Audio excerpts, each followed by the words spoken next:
What's up, everyone? This is Nashville Fit Realtor coming to you live. Today we're going to talk about the gap of anxiety and depression. So this topic is, I think, pretty prevalent in all of our lives. If you haven't been already, you're going to experience anxiety and depression in your life. Most likely you're going to experience it quite a few times. And so this is just going to come from the heart and what I personally have experienced. So depression and anxiety, right? Where do they come from? How does it happen, right? So depression, we have the ideal self, okay? And then we have our actual self, okay? The bigger the gap between the two, the bigger the depression, okay? Anxiety is pretty similar. There's the current self and then the ought self, the things that you ought to do, okay? And the bigger the gap between those two people, the more anxiety you're going to have, okay? So, simply put, to cure anxiety, action, getting results, seeing things happen and take place that you know that you need to be doing in your life, have them actually be accomplished, right? That's how we accomplish and kind of mitigate anxiety, okay? Depression, on the other hand. So depression takes movement, right? Not just action, but movement. When we get into a depressed state, we spend a lot of times isolated in our heads, by ourselves, like just spinning down this downward spiral of like, why me? Now this is happening, and you just want to sit in your bed all day and do nothing, right? Sometimes maybe it's drowning yourself in ice cream. Other times you eat nothing. The two most strenuous things on the nervous system are emotions and food. So some people starve and go all into the emotion. Other people go down the food path to kind of numb the pain, okay? The more that we have the gap between the two, right? Anxiety, depression, between like our ideal selves, okay? The more likely we're going to find things of this world, earthly pleasures, to kind of numb ourselves or help us experience some sense of joy, some sense of life, right? All of us most likely had a childhood that there were some joyful moments. I would say for a lot of us, childhood was a pretty awesome time. Like, do you remember what it was like not to pay bills? Pretty good, right? You might have thought yourself, like, when I'm an adult, I'm going to do whatever I want. And then it turns out like, oh, I want to be in bed by 8 p.m., right? But as a kid, you had this sense of curiosity and like wonder, and that's where a lot of joy came from. And when we get older, we lose that sense of joy, and we want to have like some type of escape or some type of like numbness factor to not feel the life problems that we're facing, right? And so being of someone who's been down the bottle, I've snorted things, I have done pretty much everything except like injected things. There's something that is far beyond any drug, any pleasure that I've ever imagined, and it is accomplishing what you set out to do.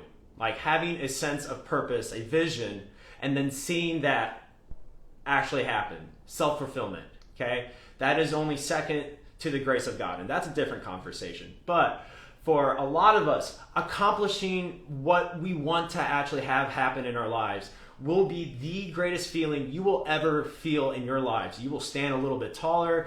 In your eyes, you're going to have that fire in your eyes that you like see in people or who are like really passionate, who are really just being beams of light, right? Is because they're living in the passion which comes from action, which comes from self-discipline, okay? So I don't know where you are in your depression and anxiety. You might be going through a pretty rough patch right now. Maybe you haven't been. Maybe it's mitigated. Whatever. Okay, it's gonna happen.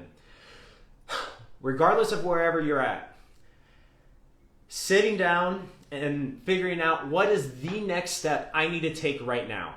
Maybe for some of you, it's legitimately just make your bed. Make your bed.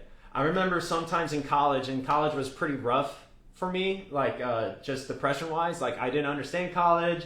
I like was struggle busting really hardcore. I wasn't doing the things that I wanted to do. I knew it was costing me money, and I was just like, I felt like I was wasting my time, right? And so You couple that and just being in a isolated place, making the bed was like the win for the day. That was like the only thing that I did productive. But at least I showed myself that like I'm going to get up and I'm going to make my bed, right? And from making your bed, maybe it's just like, okay, maybe I make myself breakfast today. Okay, I did that. Maybe I cleaned the dishes. Back in college, even now, probably not. I got a dishwasher now, but in college, probably pissed off a few roommates not cleaning my dishes. Maybe it's now I'm going to start going on a run. Maybe I'm going to go to that yoga class. Maybe I join a gym. Maybe I find a sense of community, right? I think just in my experience of being a fitness coach, when you physically move, you are in a different physiological space. You have to be, right? Your body is now intaking more oxygen. You have more blood flow going to your muscles and your brain. And so the neuron activity that you're experiencing right now, you're experiencing a physiological change when you're doing exercise, right? Doesn't matter what it is. This is true for all fitness, okay? So by moving your body, you put yourself in a different mental space, right? And so that depression, that darkness, that heavy load that you might be feeling, right, is magically gone for this temporary feeling 30 minutes, hour afterwards, where you can actually be in this place to think about the actions that you want to take for your day and then eventually your life, right, once you get kind of a step beyond that. But you can pull yourself out little by little and say, oh, if I just do this next thing, like if I go get groceries today, knocking it off the list, right? And you're teaching yourself that self-discipline. And when you get that momentum, that snowball becomes a giant boulder mountain rock thing that's coming down the mountain at a high rate of speed, right? It's not a boulder, it's a rock, right? But the more momentum, the bigger that snowball gets, right? And that's the thing that I want to encourage us to do is again, I don't know where you're at right now, right? But I know you're going to go through pain. You're going to struggle and things are going to be hard. They might be hard right now, right? But what's that next step for you? What's that next step closer to that ideal version of yourself? Okay. The last thing that I want to say is that there's this comfortable or maybe competitive discontent. All right. And what this is that you'll find yourself in a place where you're proud of who you are, right? You've accomplished some things. You've showed yourself I am a disciplined person. I am a person that says what they mean and mean what they say, right?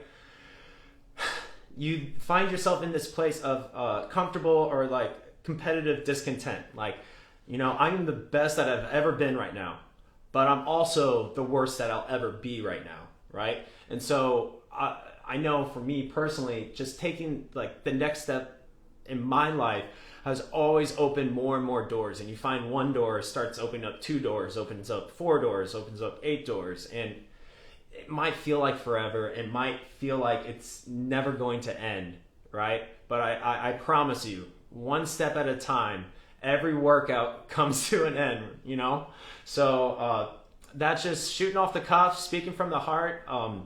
I know that this is pretty prevalent in our lives right now, and it's been very prevalent in my life. So if you're someone who's battling through this, know someone who's battling through this, I would love to just chat and whatnot. Other than that, this is Nashville's Fit Realtor coming to you live. Hopefully everyone got a little BETTER today.